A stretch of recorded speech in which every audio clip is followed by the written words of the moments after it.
What I'm suggesting is that gold is so deeply out of favor, the market share of precious metals and precious metals related investments merely returned to mean demand for these assets would increase fourfold. And I believe that will occur within 5 calendar years of today. It seems like gold has faded into obscurity in today's world, but one voice dares to challenge the prevailing opinion. We will explore Rick Rule's unconventional views on precious metals, a seasoned investor whose unconventional opinions are generating heated debate. Rick explores how gold remains untapped despite its apparent stagnation in performance in this captivating excerpt. Get ready to learn why the next 5 years could hold unparalleled opportunities for those willing to heed Rick's bold predictions as we uncover the mysteries behind his contrarian perspective. We're going to challenge your assumptions and explore the heart of gold's revival. So, stay connected till the end of this video.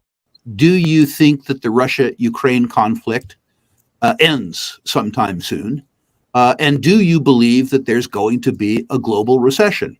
Even if you believe there's going to be a global recession, what a global recession will do is push out the peak punch point, the peak shortage, from something like 4 and 5 years from now to 7 years from now or 8 years from now.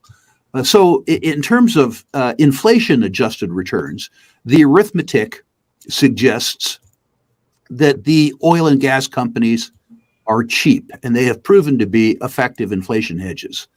But the cheapest sector, I would suspect, is precious metals. And I know in the comment section after this interview goes up, people will say, that old man's crazy. Gold hasn't moved for X amount of time. Why on earth would he be talking about gold? That's precisely why I'm talking about gold, because it hasn't moved. Except, Mike, it has.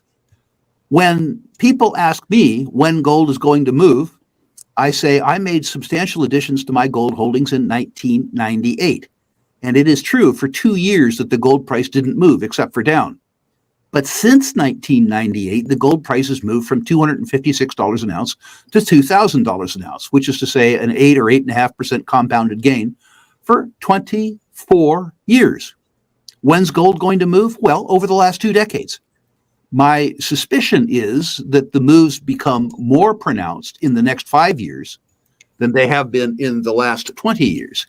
And if that's true, then the gold companies, from the highest quality, the royalty and streaming companies, through the senior producers, through the intermediate producers, through the single asset producers, through the high quality developers, are in historical terms insanely cheap.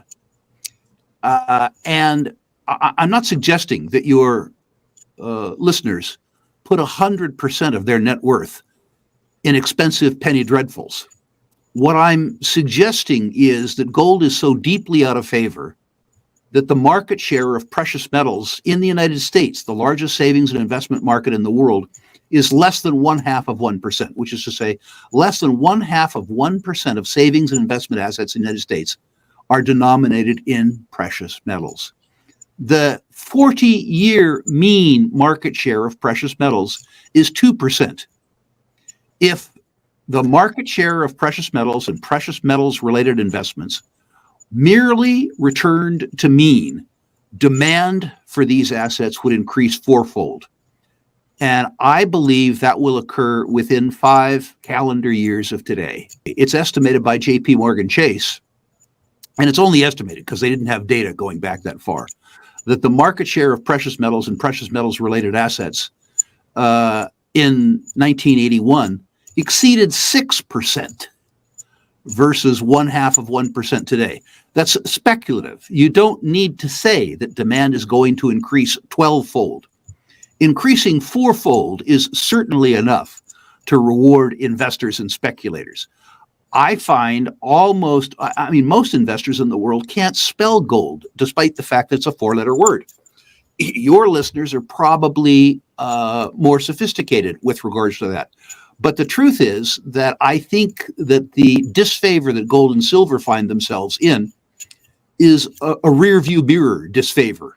It doesn't take into account debt and deficits. It doesn't take into account the necessity to inflate, and it doesn't take into account the historic cheapness of these assets and their reduced market share relative to other asset classes. It's interesting what you said about gold and silver. What I've found, and this goes into psychology as opposed to arithmetic, I think, is that precious metals markets are interesting in that they reverberate between both greed and fear, the two great investment stimuli. I postulate that every precious metals bull market is led by gold because the fear buyer predominates. When the fear becomes extreme enough that you get price momentum, the greed buyer comes in. And ironically, the price move that is caused by the greed buyer reinforces the narrative around the fear buyer, and the fear buyer increases his or her purchases. My experience tells me, irrespective of the gold-silver ratio, that silver doesn't move until the middle of a bull market, that the market needs to be led by gold. When the narrative becomes broad-based enough that the generalist money comes in the market and looks at the relative weakness of silver compared to gold, the silver market absolutely takes off. It moves much faster and much further, but it doesn't move until the middle of the market. We have said before on this show that the most volatile asset class of all are those few relatively high quality silver companies, because there simply isn't enough market cap in that space to hold the generalist money when it comes into the market. If you'll permit me a couple of examples, in the 1970s, Coeur d'Alene, 10 cents to $65. Not a typo. 10 cents to $65. Wow. In more recent times, the bull market in the early part of the 90s, Pan American Silver, 50 cents to $45. Silver Standard, 72 cents to $44. You own these stocks not with money that you had set aside for a child's college education, but rather that money that you can afford to lose half of in anticipation of making 10 to 15 times your money.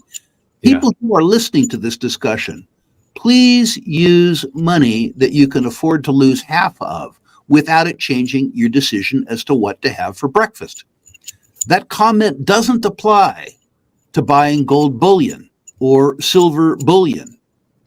Buy that to sustain your lifestyle. Buy that because you're afraid. Buy that because it's actual wealth. Buy it because it's actual money. The very, very, very high quality producers, buy those as investments. But the speculations that we're talking about, the 10 cents to $65, the 72 cents to $44, use money that you can afford to lose half of without it changing your decision as to what to have for breakfast. With regards to the oil stocks, only buy them if you drive or use energy.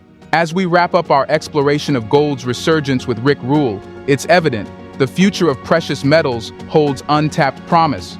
Rick's unconventional wisdom has challenged our perceptions and revealed new opportunities. Before you go, consider subscribing for more enlightening insights. Thank you for joining us, and may your journey into the world of precious metals be prosperous. Don't miss out. Subscribe now.